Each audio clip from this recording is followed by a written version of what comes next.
Salut les amis, j'espère que vous allez bien en ce jeudi 8 mai 2025. Aujourd'hui, je vous parle de géo-ingénierie, spécialement en Suisse. Hier, pour ceux qui me suivent, j'ai partagé des photos d'un site internet suisse qui indique qu'une expérience se fait à Zurich avec des étudiants et qui utilisent des drones pour comment dire, observer les nuages. Et aujourd'hui, j'ai découvert quelque chose de très intéressant. Je vous emmène devant mon ordinateur. À tout de suite. Voilà, donc je vous montre par étapes mes trouvailles. Tout d'abord, hier, j'ai trouvé ce site internet meteomatics.com qui nous montre qu'il y a des drones qui peuvent, comment dire, annoncer la météo. Première chose. Ensuite, j'ai trouvé dans ce site, toujours Meteomatics, que des chercheurs de l'ETH de Zurich font voler des drones météo de Meteomatics à travers les nuages. N'est-ce pas? Je continue mon explication. La description, donc les nuages sont les principaux éléments qui régulent le climat de la Terre. Dans cet article, nous expliquons comment les chercheurs de l'ETH Zurich utilisent des drones météorologiques de Meteomatics, les météodrones, pour mener des expériences d'ensemencement des nuages afin d'étudier les interactions entre les nuages. Ensemencement des nuages. Les météodrones permettent des trajectoires de mesure et de dispersion flexibles à l'intérieur ou à l'extérieur des nuages. Les météodrones sont plus économiques et durables que les autres techniques. L'ensemencement des nuages par drone n'est possible que grâce à la capacité de dégivrage des météodrones. Ensemencement des nuages, ETH de Zurich. Ensuite, je suis tombée sur ce texte. L'un des projets du groupe est CloudBlad, qui vise à améliorer la compréhension des processus microphysiques des nuages et la formation de précipitations afin de mieux simuler et prévoir les événements de précipitation. Ok, CloudLab, qu'est-ce que c'est?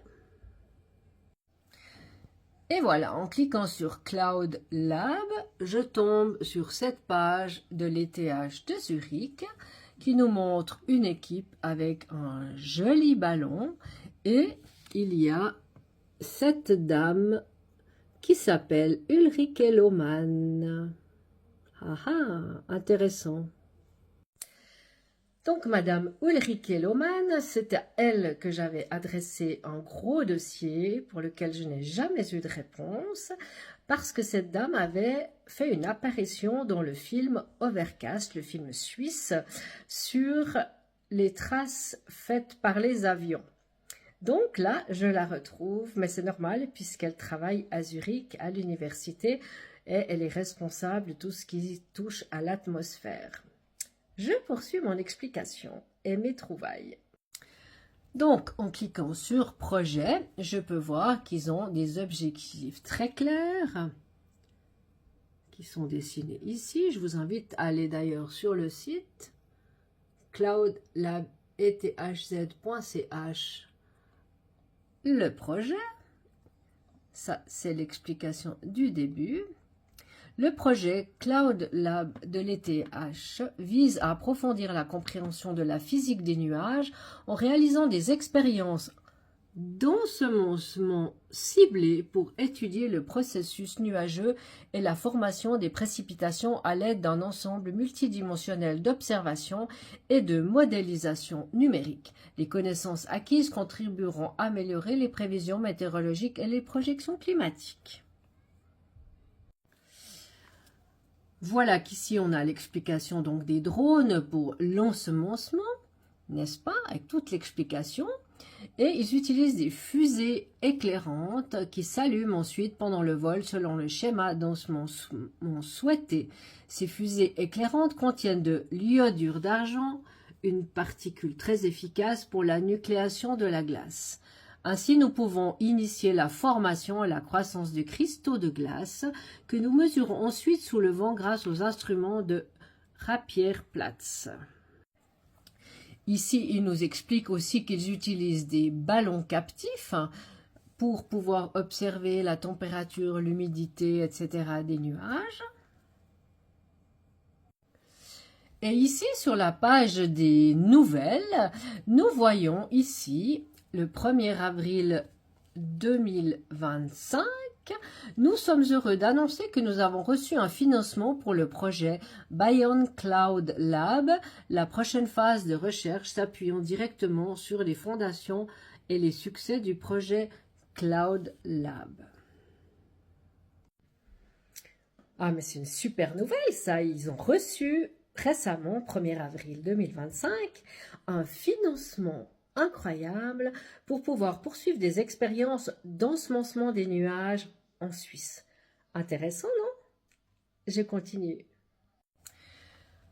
En voulant savoir un tout petit peu plus sur cette information, j'ai cliqué dessus et c'est écrit: le projet collaboratif SNF Beyond Cloud Lab rassemble une équipe comprenant le professeur Lohmann et le docteur Henneberger de l'ETH Zurich, travaillant sur la microphysique et l'ensemencement des nuages, le professeur Moore, PSI ETH Zurich, dirigeant l'analyse chimique des aérosols, et le docteur David et le docteur Carlson de l'Université d'Oslo, se concentrant sur les interactions aérosol-nuage-rayonnement.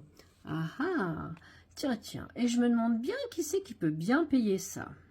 Et voici la surprise du jour, le financement de ces expériences, utiliser les nuages comme laboratoire naturel pour améliorer les compétences en matière de prévision des précipitations, description du projet, utilisation de drones pour l'ensemencement des nuages afin de comprendre la formation de la glace et des précipitations dans les nuages. Voyons voir un petit peu plus bas. Qu'est-ce qu'on a comme information?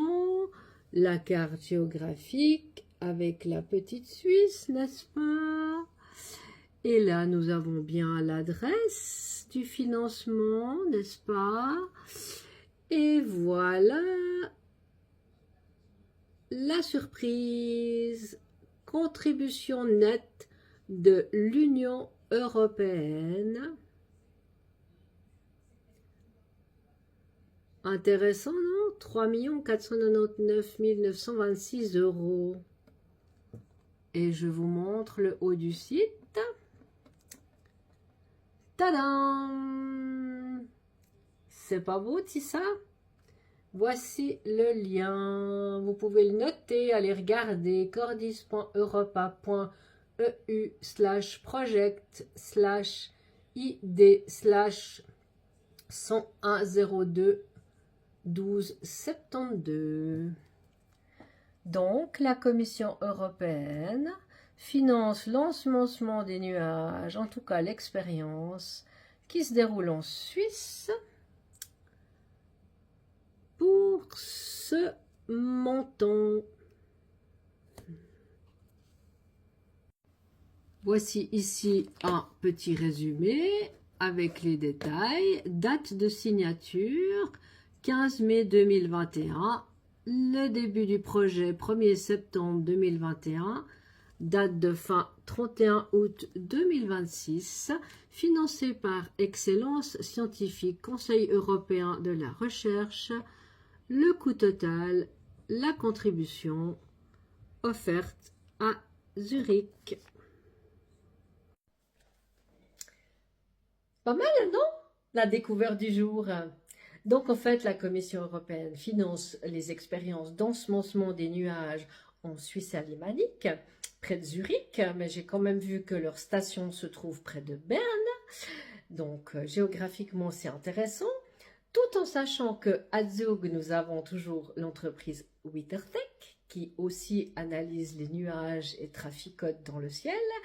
Et grâce à la télévision suisse romande, la RTS, nous avons appris l'année dernière, si je ne me trompe pas, dans un reportage sur l'ensemencement des nuages en Suisse, qu'à Genève, certains, comment dire, scientifiques étudient comment aller titiller les orages, les éclairs au moyen de lasers. Voilà, donc 3 choses quand même non négligeables qui se passent en Suisse. Donc la géo-ingénierie a bien lieu en Suisse, certes peut-être pour des expériences. Alors peut-être qu'on nous dira, oui mais ça c'est pas très grave, c'est que du sel qu'on met dans les nuages, c'est pour des expériences, savoir comment annoncer la météo de façon plus juste, plus correcte. Alors moi on peut me dire tout ce qu'on veut, je suis désolée, mais quand on va jouer avec la nature, jouer avec les nuages, c'est vraiment pas bon. Et du coup, j'en suis à un stade de me demander si peut-être, pourquoi pas, les précipitations, les inondations qu'on a connues en Valais l'année passée, ou la neige qui est arrivée tout d'un coup en grande quantité aussi en Valais, est-ce que peut-être ça ne serait pas dû à ces expériences qui se font quand même dans le canton de Berne, Berne-Valais, les nuages, ça se déplace jusqu'à nouvel avis. On peut tout imaginer. Donc, assez intéressant, presque grave, je dirais, d'apprendre que la géo-ingénierie a bien lieu en Suisse, en plus qui est financée en partie par la Commission européenne. Ça, moi, je l'ai découvert avec grande surprise et je pense que ça vous surprend aussi. Et on verra la suite, parce que jusqu'en 2026, ils peuvent envoyer des drones pour ensemencer les nuages. Qu'est-ce que ça va faire? Et puis ce qu'au niveau de la Suisse, là que je vous parle. Et pourquoi la Commission européenne s'intéresse à de tels projets? Affaire à suivre, mais en tout cas c'est hyper intéressant. Je vous ai montré les liens en vidéo. Alors je ne suis pas très douée pour les montages vidéo TikTok. Je ne sais pas encore comment mixer tout ça. Donc je colle encore toutes mes petites vidéos les unes après les autres. J'espère apprendre une fois à faire ça beaucoup mieux. Et pour pouvoir aussi vous mettre des liens. Mais je pense que je vous ai montré suffisamment d'informations. Il suffit d'aller sur Google ou sur un moteur de recherche. Et puis de taper tout ce que je vous ai montré là. Je vous mets par contre des captures d'écran après cette vidéo. Comme ça vous voyez quand même les différentes pages que j'ai enregistrées. Parce que je trouve quand même que ça vaut le détour. Allez les amis, je vous embrasse, bonne soirée, salut!